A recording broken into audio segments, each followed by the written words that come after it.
Lenin, a black Gemara. Today's daf. Today, when I say today, it's Wednesday's daf. Is daf Mem Tes, and we are up to the Gemara here.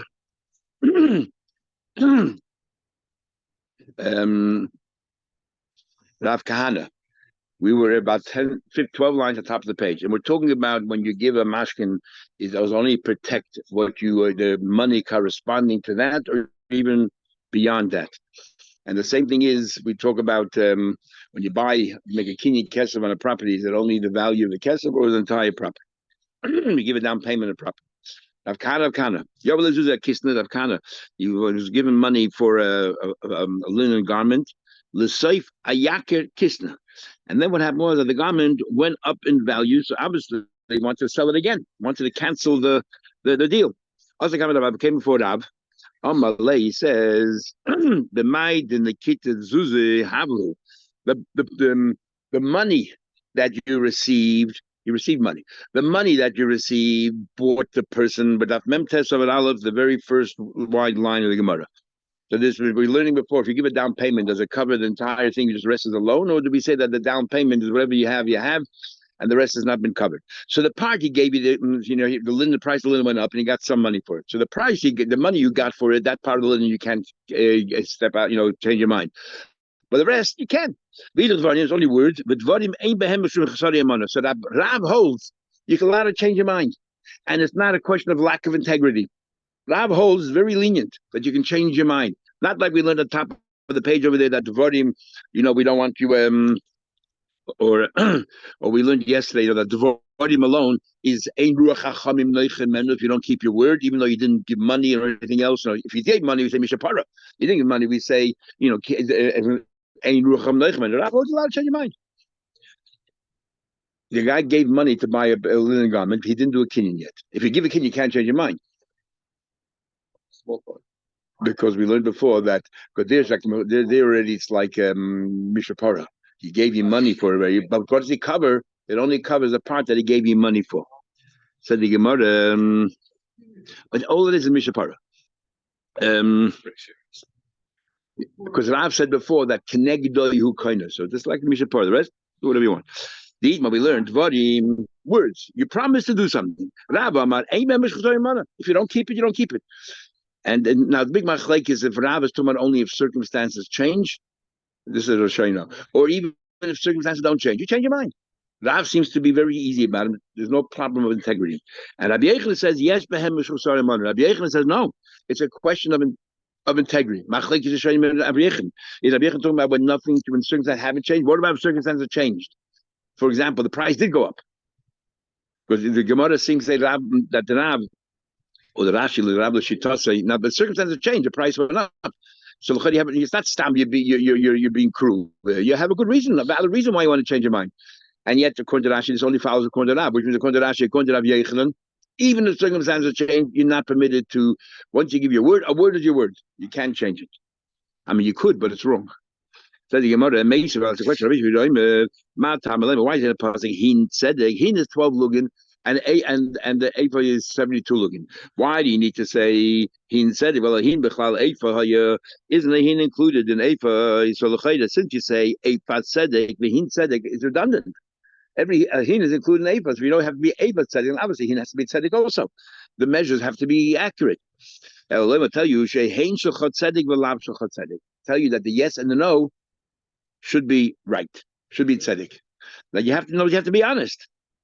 Amar so Chasharav, Chatana, Amar Baya said that he shall yidaber echad bepeh. What Abyazi is talking about? While you're telling him whatever you're telling him, b'shas ma'isa you're not going to buy it. That's a liar. That you're not allowed to do. But if b'shas ma'isa you were genuine, things change later. Then you're allowed to change your mind, or change your mind. Rashi says things change. According to others, not because things change. B'shas ma'isa I meant it. That changed heart. That's good enough. Now I told you yesterday. Why doesn't Gemara bring the pasuk with Vashechet Tirchak? You say, how can you lie? So I told you that Vashechet Tirchak Beisil said is only limited to a bezdin because it says in Noki v'Tzadik al Tadik where it says with Vashechet Tirchak it's talking about a bezdin. There's no Isa Dashak over here. What it is Hinshachat Tzedek Dashak Tzedek. Which if you look in Sima Kufman Vav, the only place where it talks about being honest in the Ram Now Rebbe, there it's a din in Masa Mata din in business. Because this pasuk of Hinshachat Tzedek Dashak Tzedek to my weights, to my business. In real life, but then the Rebbe asks the question about, it talks about Darkei Shalom, which is talking about regular life. That Darkei Shalom, you're allowed to lie. And in fact, I didn't tell you last time, but the Rif holds and the Darkei Shalom and Elam Metzias in the beginning, when you say Darkei Shalom Mutter L'Shanos, he changed it Mitzvah L'Shanos. Mitzvah, which is amazing. The Sefer Chassidim says that when you're allowed to lie is only about the past, not about the future. When you talk about Darkei Shalom, can't lie about the future because Darkei Shalom. Now, if it ever makes a tzorachin, what's the difference? If it's a mitzvah to lie Darkei Shalom, because Shalom is the most important thing, what's the difference for the past or for the future? But anyway, but the future sounds like Piva Liba Shavin. The past means at the time it happened. And I'm telling you a story. The future is like right now when you're talking, you're planning to lie. You're lying right now. But anyway, it's a bit, you're splitting hairs. Tell you about the Mishnah. That's a question. It says in the Mishnah that we had before that even though a talus, we had it 2 days ago, even though talus is kind of, that even though a talus is kind of dinner because a talus is metaltlin, so when you make a mashich metaltlin, I owe you the money, or but they is okay metal. But if I take the money, I'm not kind of the talus because mois is not kind of metaltlin. Mekomok conception says strange loshim of common kachal. That's halacha. That's not kind of. I will omru misha para masha mama shel flogo who also the para misha even the Buddha. What we did say is that you get a misha para, that you have to abide by your words. Interesting. Yesterday's Gemara when we learned it, we had it also. This very same brayso. The Gemara decided to take it out. Tanoyi, you're right. It's Tanoyi. What's up? Whether you have to buy my words or not? It's not. We learned Ma'aser Rabbi Yechim Masya. So clearly, Rabbi Shimon says, "Misha para if you don't keep your word." Comes along at that. There's not Ma'aser Rabbi Yechim Masya Sham Lebnoi save his chayil on the pile and go out there and hire workers. Halacha pasim. Then he went and promised them a meal. He didn't tell how much time. We're going to take. We'll feed you. His boys love his father. I'm like, B'ni, I feel even if you gave them a meal, which is the proper for Shloim Melech, you never satisfy. You said an open-ended statement. You'll give them a meal. Shehei b'nei Avram Yitzchak v'Yaakov. That even, so therefore they're even, which is even greater than Shlomo gave for his soldiers, whatever it is. This is even greater. You know what? Before they start working, so no, we don't owe them anything yet. Say to MLM, minimize it as much as possible. Then you give them a nice meal. At least nobody's gonna have time to steal and so on. You kept your word, so you can change your mind. Now these are that you can tell me the words. You didn't no kin yet, but words. There's a lack of integrity. Hey, how can you tell a son to go ahead and change his mind? Well, that's not right. Shiny. We want to take it out. There's no lack of integrity, just because I promised something. Shiny Hossam, the Poil and Gufail or something like that. It is different. You know what? You know why you have to keep your word? Because they relied on it. But since they knew that you're only the kid, you're the son, and whatever you say, you still have to get your father to agree. They never relied. You made promises. They thought it was all Lashon Guzman. My time, they knew that you were relying on your father. If they never relied on him, even if they started working, he could change his mind. Why did his father say go before? He's the moment he started working, they think, he must have spoken to his father already, because now he has to pay. Till then, it was only promises, but now he has to pay. Surely his father would have agreed. They're relying on his father. He's happy. There's no raya from Rabbi Yechon Masya to say that you're allowed to change your mind. Over here, it's different because some chadaita. So now we're introducing a new variable there that when they don't rely on you, there's no isser of changing your promises because they never expect it to be true as well. And this is a little like why smachta leikanya.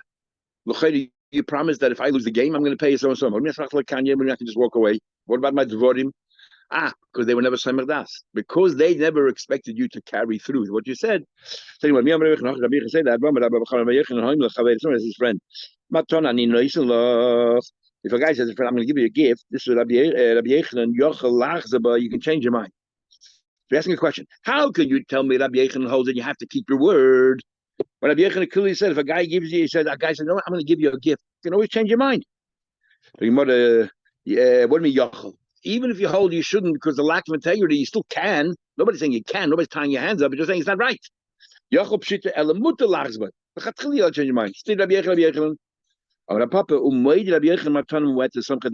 the key is did they rely on it? If you promise them a small gift, they thought you're not going to carry through.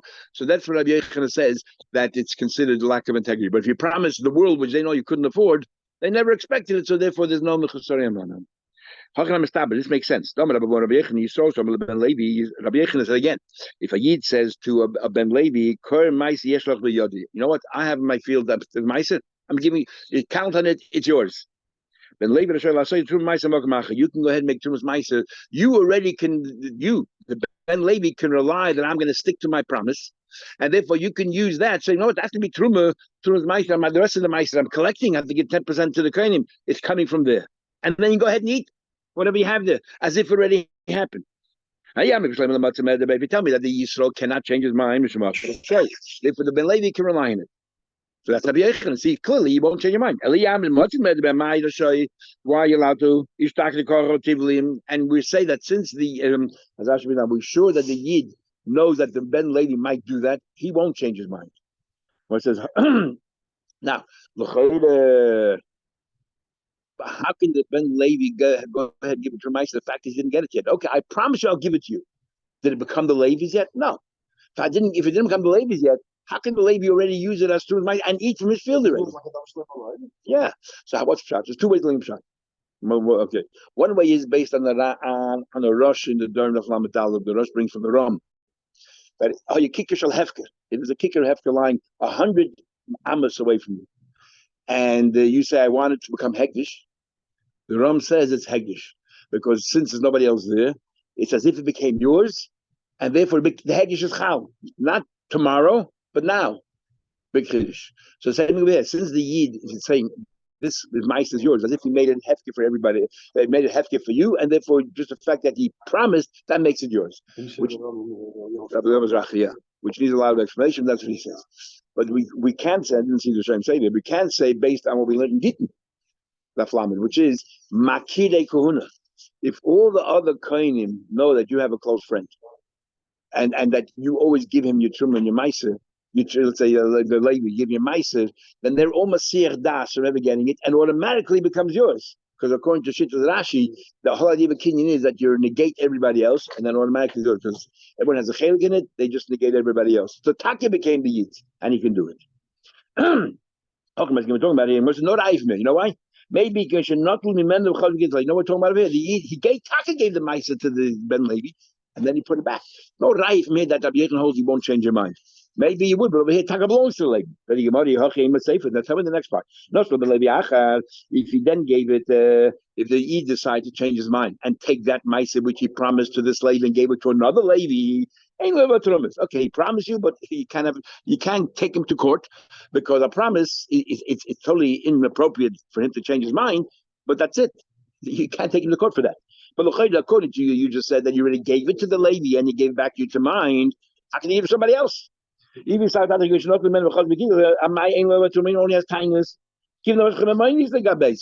took it, it's his. Holds. Rabbi Yochanan is one who argues. Rabbi Yochanan holds you cannot change you could change your mind, but it's totally wrong. It's sorry, man. It felt in him. And in fact, this explains the Gemara of Gimel Amar Aleph in Bava Basra, where we're going to learn next Masechta about two neighbors who agree to divide a field, each one does half, in a field she'eya chalukah. So the Gemara says, it says Mishnah Rotzu, Ashut Mishiratzu. The Gemara wants to know why Rotzu. It says Rabbi Yochanan, the Chayda v'chiratzu mahava matil hadrabei. Even they promise they can always change their mind. Rabbi Yochanan says Kinyan. They made a Kinyan. So the Gemara says Kinyan Barabama. All this is words. What do you mean, like Kinyan? We're going to dissolve it. A Kinyan needs an object to fall on. There's nothing here. The Gemara says it's Kinyan Barabama. From the Rashi gives an answer. Rabbi Yochanan doesn't answer. Because Rabbi Yochanan she does say that when you give a word, you got to keep it, and that's good enough. Anyhow, who got the person? A person gave money for sesame seeds. So the yakta became expensive. It went up. He changed his mind. He wants to be able to sell it again at a much higher price. He said, "Look, I'm not giving any of the sesame seeds. Take your money back." What happened was the guy didn't want to take his money back. He was hoping that the guy would change his mind. The vendor would change his mind. He left the money with the vendor. Even if meanwhile was stolen from the vendor's premises. The question is, Kozman, the vendor has the money. Is he considered a Shem Echinim or Shem Esacha that he's responsible or not? But remember, one addition here was that he told the guy, take your money back. In other words, cold money has the money. We want to say, take your money back. Maybe he is a shamer. But now he told the guy, take your money back. Also, coming up, I'm like, keep them like he told him. Once he told you, take money back. Well, take it back. Not only he's not a sheikh of sacher, he told you to take it back. Why? I mean, money is trespassing in his exactly. His office.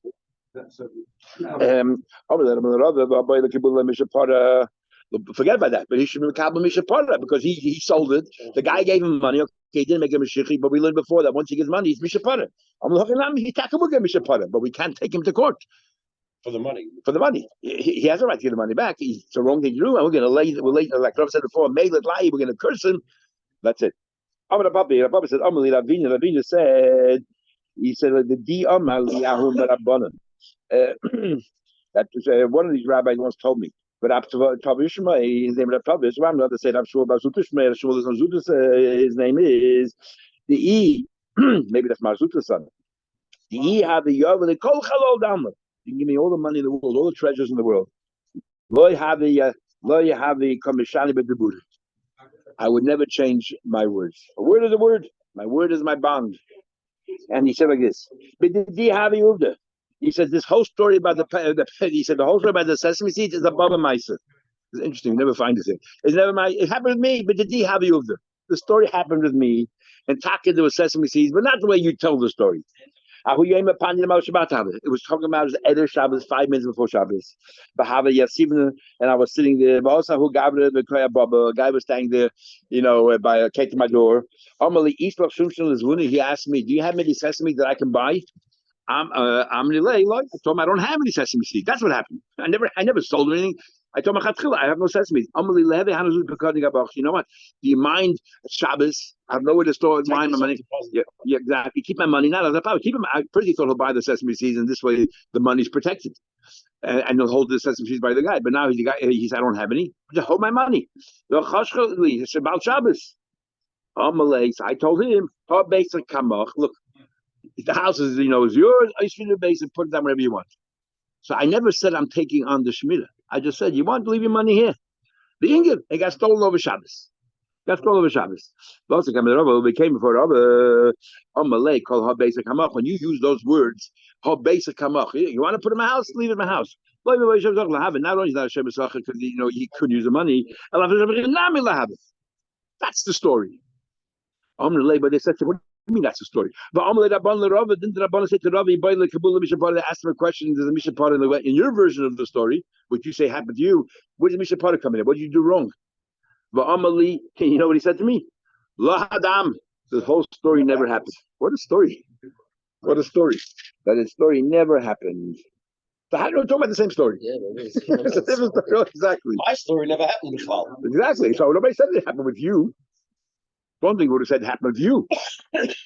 That's the Gemara. Rav Shimon says, "Kosha kesed b'yoda yoda el yena." Rav Shimon says, "Kosha kesed b'yoda yoda el yena." Time we learn. Rav Shimon said that the only one who could change his mind is the meichik. If he has the money now, the meichik, the buyer, once he gets the money, he is stuck. He cannot change his mind. Only the vendor can change his mind.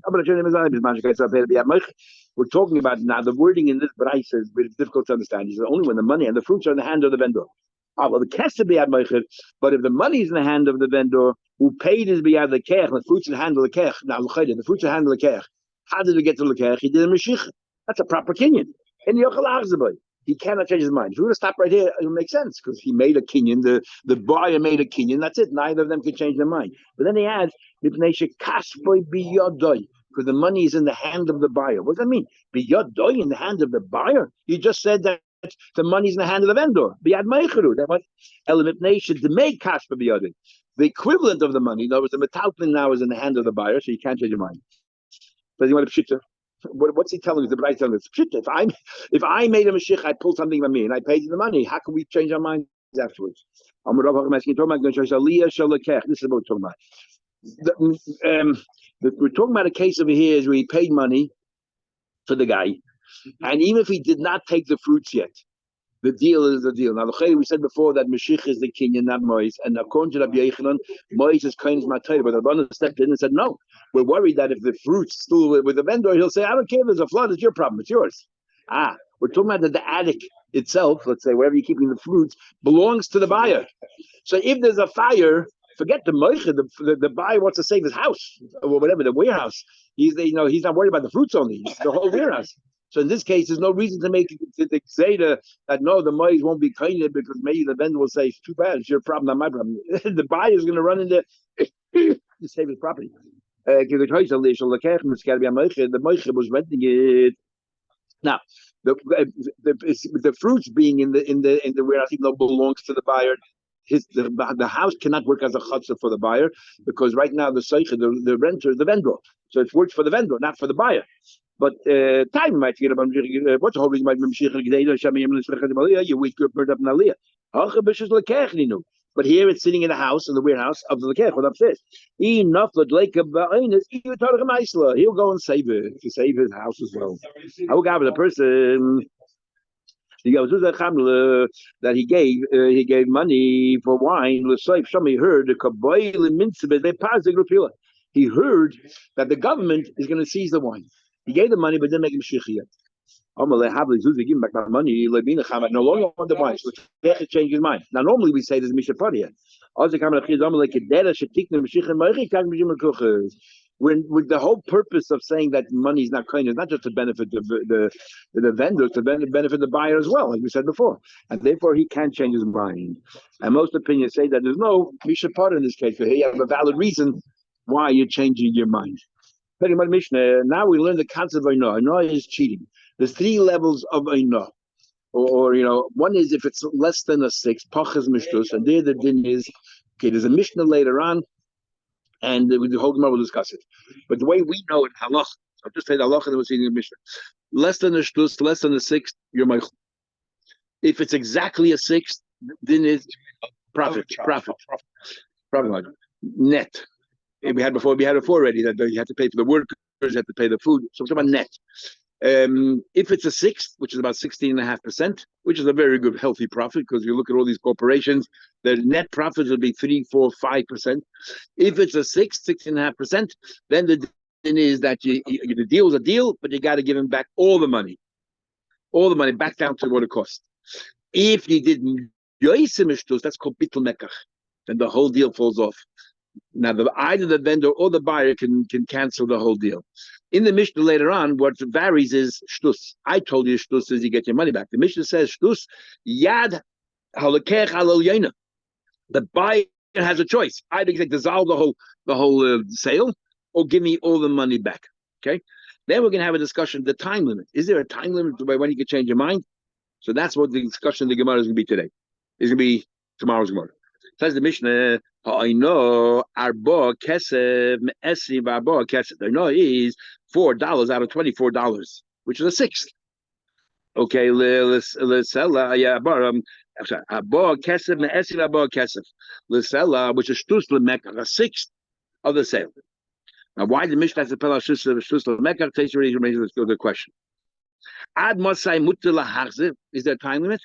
Ad kidei sheyira letager oy lekreiber. So when it comes to Ainah, the time of if it's exactly Ainah, there's a time limit. And the time limit is till you show a merchant or your relatives. Now Tesa asks, so every person will be a different time limit. His relatives live far away. So no, it's a time, and it's much shorter than a day. And Tesa does not specify exact time, but it's a short time, and it's uniform for everybody. We're not going to make everybody the same. He said in Lud, I know Shmoine Kesef Me'esim Abba Kesef. He said no, I know is a third. You're allowed to make profit up to a third. Less than a third is normal business. What a profit margin. What a profit margin. Up to a third. Not a 6th, but a third. Yeah, net. That's not bad. And that time was a rich man. Now you know why he's a rich man. Shemayin kesem esim abba kesem l'seller. Shlish will make a third of the sale. Right? Yeah, exactly. The merchant of Lud was so pleased with the top of this thing. You're allowed to have such a high margin. Then Omelin, but then he threw in a spanner. The cap. Remember, the Chacham said the cap was until you meet your relatives. This might be only a couple of hours. He said the cap is kol hayom mutar lahazir. You have 24 hours to change your mind. Your cooling off period is 24 hours. Amrullah, you need a lot of time from the command. You know what? Tarfin, you stick with your rules. The chazul divrei chachamim. Now, this is going to be the whole topic of discussion tomorrow in the Gemara. What happened there? Why first were they so pleased with Tarfin and then they changed their mind? We'll see. So think about it. First of all, we have a very interesting argument. When we say a sixth, is it a sixth of the true value or a sixth of the money that you paid? In other words, if something was worth $20, and if something was worth $24, and you charge 28, right? That's a sixth of the mekach, right? That's called shtus. If something was worth $20 and you charged 24, if you look at the 20, a sixth of 20 is more. If you charge $4 of 20 is a fifth. Then the din there would fall on the bittul mekach, the whole thing get dissolved. But do we look maybe not? We look either on the mekach or also on the money. You overcharged $4, so now it's 24. You overcharge a sixth by a sixth. If you look at the 24, so do we look only at the mekach or do we also look at the mois? That's going to be an argument with Rabbi Shmuel. We only look at the true value, and then it's a six. Then we judge whether it's less than six or more than a six. Shmuel says Shmuel says no, that we look at mekach or mois, and if it's mois is a six, that's also considered shtus. Something worth six, and you sold it for 5, right? If you look at the mekach, that's more. That's if you look at the mekach, it's exactly a 6, right? Shava shisha b'shiva. Something worth 6, he sold for something worth 6, he sold for 5. Who got cheated here? The vendor. Something 6, he sold it for 7. Who got cheated? The buyer. But both of them was a sixth of the mekach. Kuli amal pligi the basa mekach. Everyone holds it. You also agree you go after the mekach. But I know how this is. If I know, which is that what he gets. According to the Mishnah later on, he has a choice of whether dissolving or getting all the money back, or according to Allah, all the money back. Keep pligi. One argument is show the chamsha b'shisa. What happens if something worth 5 and you sold it for 6? The buyer was cheated, but for the mekach it's much more than a 6. The mekach should be dissolved. But if you look according to Shmuel, you overcharge him by $1, and $1 is a sixth of $6. So it's only a din of shtus. V'shav v'shiva b'shisa, or the other way around. Something 7 and you did it for 6. Again, it's less than a shtus. So according to Rav, nothing happened. But according to Shmuel, we look at the money. You charge you're undercharging by $1, which is a sixth of a sixth. The Shmuel don't have somebody looking after the money is paid, either if you didn't know the wealth or not, the din or not. The Rav, the other and you look at the true value. The shavi chamsha b'shisa. If it's 5 for 6, it's much more than a 6. That bitul mekach, that falls under the realm of bitul mekach. The whole thing gets dissolved if they want to. Either party can dissolve it. Shavu shiva b'shisa. You sold 7 for 6, where the vendor was cheated. Michila you're meichel. In other words, it's less than a 6. Less than a 6, nothing happens. That's it. Shmuel Amar ki amrin mechila ubitul mekach. And Shmuel says, no, when we follow the other rules of less than a 6 or more than a 6, there's no shtus either on the value of the item, either on the money that was paid. If there's shtus, I don't care if it's a sixth of the true value. No, with a $6 item, you charge 7, so it's a sixth of the value, right? A sixth of a 6 is $1, you overcharge by $1. Or I don't care if it's 7 and you paid 6, again, you're undercharged $1, but $1 is a sixth of 6 of what you actually paid.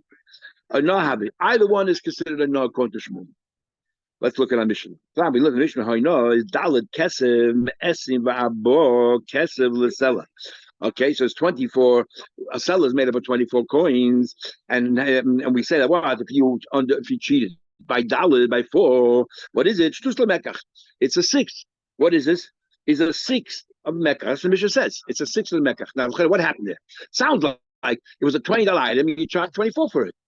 Now, it's not a sixth of $20. It's a fifth of $20. Fifth of $20. So according to Rav, why is that shtus? There should be more than shtus. Isn't that right, Shmuel? My love. So right now we understood that usually who gets cheated more? The buyer gets cheated. The vendor knows what its true value is. So usually who gets cheated? The buyer. So we right away assume it's the buyer got cheated. How can the buyer get cheated? Because when he paid 24, it's really a $20 item and he overpaid. So my love, there's always shobi esim baba. You bought a $20 item for 24. Ushmam, and yet we call that shtus. Why is it called shtus? Because it's a sixth of what you actually paid. You paid 24, and that's $4 over the price, and a sixth of 24 is $4. Shlus Mai is namish. So we see Shlus Mai namish. The proof Shmuel. Well, I know. The Zavin Shavim Esiv Abba Be'esrim. What happened was the vendor was cheated. So he sold a $24 item for 20. So it's a sixth. So you're cheated by $4, the vendor, and it's a sixth of the true value of 24. Minus Anna Meicha. So who was cheated over here? The vendor. Look at the end of the Mishnah. The end of the Mishnah clearly talks about the buyer. You tell me we're talking about the vendor being cheated. What's it say then? It says Ad Moshe until when can you change your mind? You can show it to your relative. Who can show it to your relative? The only one who's in position to show the relative, like Nachman says, is the buyer, because he has the object in his hand. The vendor doesn't have the object. How can he show it? And Nachman, the vendor had the chance before to show it. Yeah, he had the chance before. He wanted to know how should I sell it for. He could have done it before, not after he sold it. The Meicha can always change his mind. So there's no Nachman Svar is not like a second Svar we gave. We could have shown it before. The Svar is he doesn't have it in his hand to show anymore. So now we learned so the Zavin Shavin Esim Vabo Esim Tam. Where the answer is no. You know what we're talking about here? When the Mishnah says you paid for 24, the item is worth 24. But you know what you sold it for? 28. So who was cheated? The buyer. But it's a sixth of the Mekach. It's a sixth of 24 by $4. So no Raya Rav Kulim that way. He